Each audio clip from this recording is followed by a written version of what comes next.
Finally, the episode the previews have been building up to all season.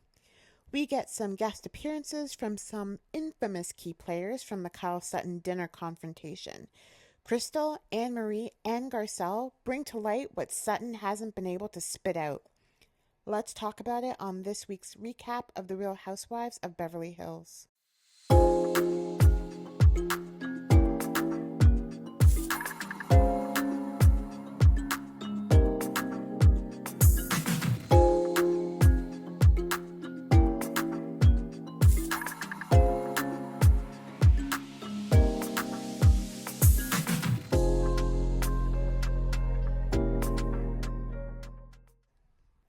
The episode starts with Crystal and Dorit visiting Kyle's house, and they start discussing Sutton.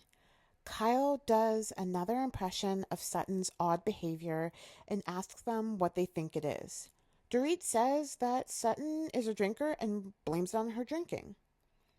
I mean, this is what I thought too after watching that scene over again, but just because Kyle stopped drinking yesterday doesn't mean that suddenly you can have all these judgments about someone who drinks. Like, you just got sober.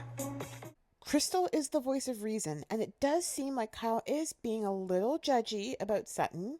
She never had this much of an issue with Sutton's behavior until now. It's so funny how people get into a healthier space and they then want to talk about people who have the old habits that they just dropped. On the flip side, Sutton and Garcelle meet up and discuss Kyle.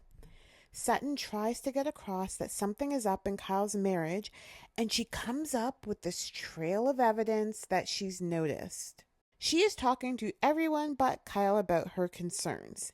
It seems like she wants Kyle to come and confide in her because they're supposed to be close, but it doesn't seem like Kyle is feeding into any opening Sutton is giving her.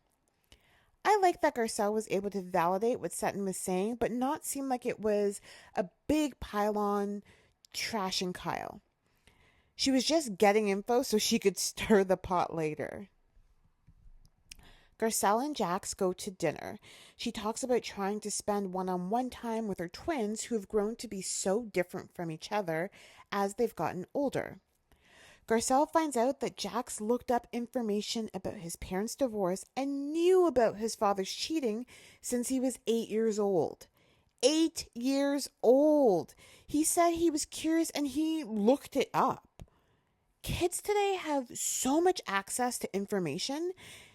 He's clearly advanced and mature for his age, and it's not far-fetched to think that as a child, he wanted to know what caused the demise of his parents' marriage.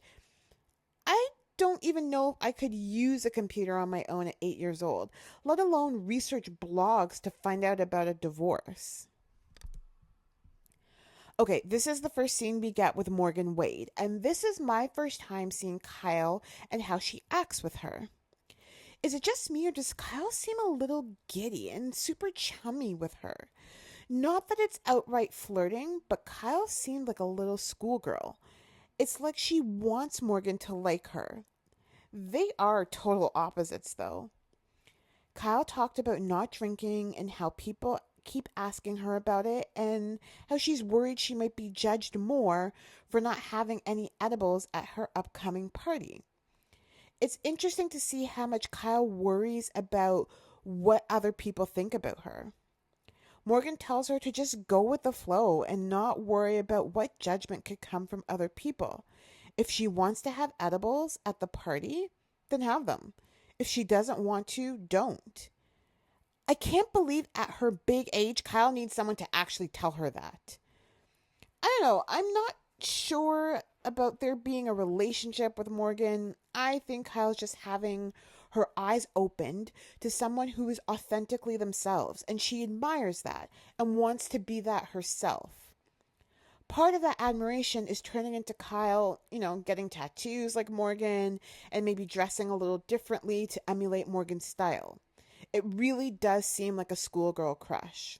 When she goes home and shows Mauricio her tattoo, he seems genuinely confused by it. He keeps looking at Kyle with these scrunched up eyebrows all this season, and I don't remember him making that perplexed face before, or even this often. Do you guys notice that too? It also sounds like they've stopped sleeping together because he comments on wanting to see her tattoo that's near her groin. Well, I hope I get to see it. You're seeing it right now. I mean, like, often.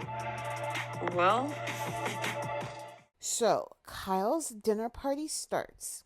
We get the return of the infamous Faye Resnick and Justin Sylvester, who used to be Kyle's personal assistant but is now a TV host. We also get the introduction of Anne-Marie Wiley, who Kyle met when she had an industry party and learned that they were neighbors. Apparently, they have frequent working out in common, and Kyle asks Anne-Marie to have her back against Sutton, who is criticizing her new wellness habit. Sutton shows up with Ms. Cynthia Bailey, formerly of the Real Housewives of Atlanta. Next, Garcelle shows up, then Crystal with a friend of hers. This is probably the most diversity we've ever seen in one scene of the Real Housewives of Beverly Hills. Not a criticism at all.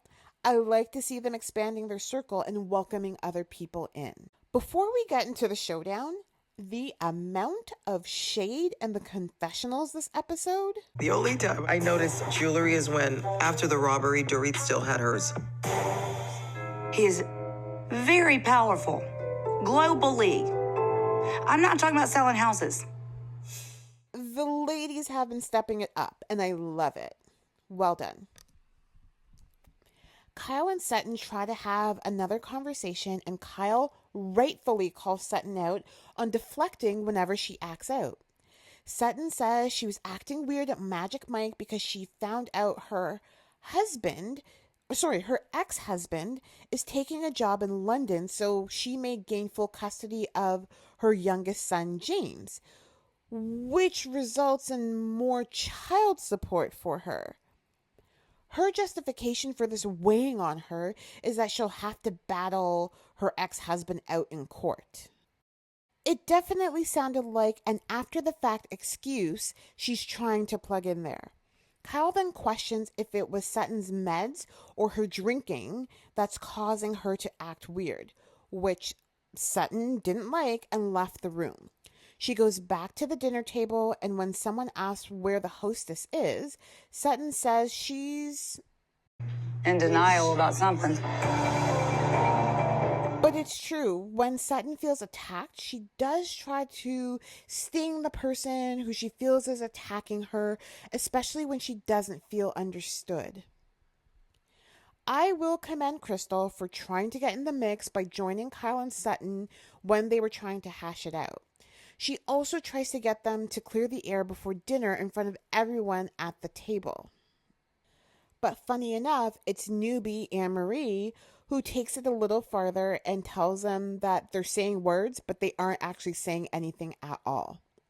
Garcelle just has to drop the bomb, and Kyle denies anything going on and lashes out that she was maybe feeling depressed, and that's why she began exercising and sobered up.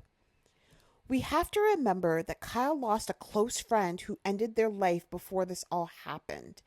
So that, with her encouragement from her new pal Morgan, exercising, releasing endorphins, cutting out alcohol, which is a depressant, I don't think her new habits are only about Mauricio. But that's it.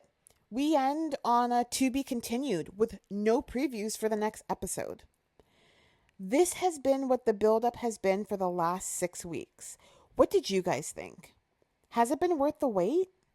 I don't know if this episode felt as entertaining to me as it could have because we got so many clips and previews that we already knew what was going to happen. Still an 8 out of 10 for me though. Let me know what your rating is in the comments.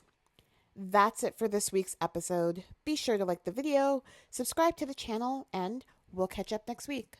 Bye.